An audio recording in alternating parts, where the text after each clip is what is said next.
Un autre spectacle qui a également du cœur et qui devrait vous en mettre plein les yeux, un festival plus précisément. Il a commencé hier soir à Nevers et ce pour 10 jours. Il s'agit du Festival international des arts visuels Effervescence. Pour nous en parler, rejoignons Olivier Perronneau, directeur de la Maison de la Culture de Nevers, en direct et en duplex bien entendu de Nevers.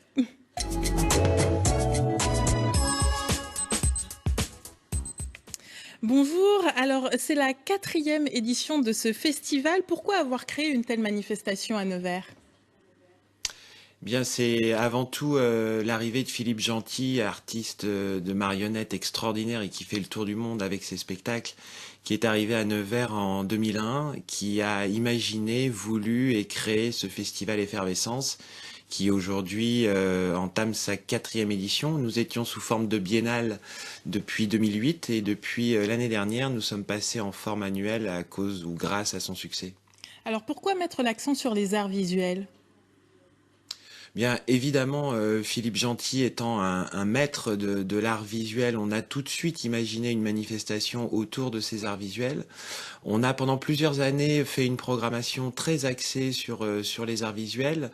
Alors, ce sont ces arts mêlés et interdisciplinaires.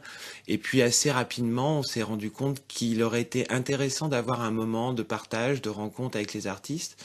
Et c'est pour cela qu'on a créé Effervescence. Alors Effervescence, pourquoi ce nom ? Alors c'est Philippe Gentil, encore une fois, qui est à l'origine de beaucoup de choses ici à Nevers, qui a imaginé ce titre. Il y avait Ébullition, je crois, il y avait d'autres noms, mais je trouve que ça, finalement, il a trouvé le nom parfait pour cette manifestation, c'est-à-dire c'est un moment où tout bouillonne, c'est un moment où tout est effervescent, c'est un moment où les choses se rencontrent et c'est un moment de partage aussi. Et je trouve que Effervescence correspondait bien à la dynamique que l'on veut impulser à ce festival.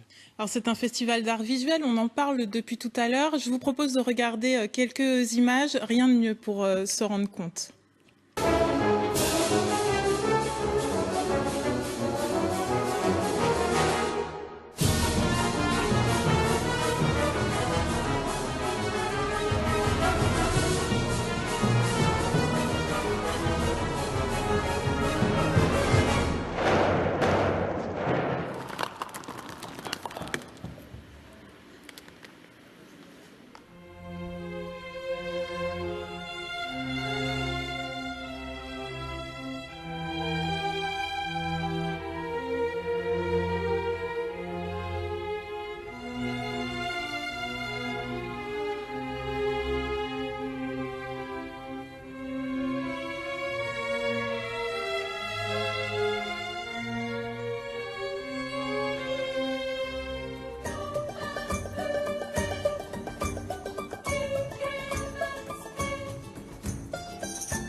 Elle n'a pas souffert, du tout, du tout.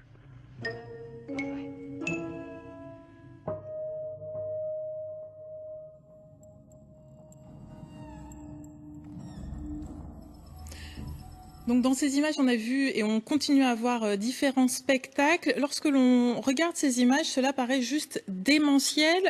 Quels sont les différents spectacles offerts au public ? Alors il y en a beaucoup, il y a près d'une vingtaine de spectacles pendant ces 10 jours qui, comme je vous l'ai dit, vont croiser les disciplines du cirque, du théâtre visuel, de la danse, des arts numériques. Je crois qu'il y a beaucoup de temps forts un peu disséminés partout dans la ville. Il y a évidemment des spectacles, notamment sur le grand plateau, qui sont, et les images l'ont montré, beaucoup plus impressionnants, comme La Verita qu'on a eu le bonheur de découvrir hier soir et qui joue encore ce soir. On a une journée consacrée à Philippe Gentil dimanche avec le dernier spectacle qu'il a créé qui maintenant fait le tour du monde.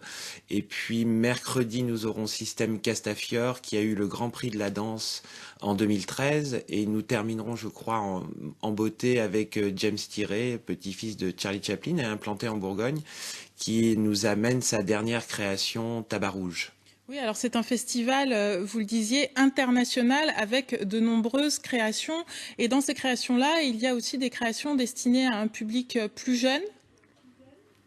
Oui, puisque le public de jeunes sera aussi le public de demain, mais c'est surtout aussi parce que les arts visuels qui n'ont donc pas la barrière de la langue permettent de montrer des spectacles à des enfants très jeunes et donc de toucher en fait à peu près tout le monde, c'est-à-dire à la fois évidemment les enfants, mais aussi les gens qui ne vont jamais au théâtre, et puis les gens qui y vont régulièrement et ils savent que dans la programmation, ce sont des artistes absolument extraordinaires qui y sont. Et je crois que c'est ça vraiment le grand intérêt des arts visuels, c'est à la fois d'être très exigeant artistiquement et à la fois relativement populaire, en tout cas accessible. Eh bien, merci Olivier Perronneau. Bon festival à vous, bon festival aussi à tous ceux qui viendront vous voir. Donc, je rappelle que ce festival est à Nevers, à la Maison de la Culture, jusqu'au 13 octobre prochain.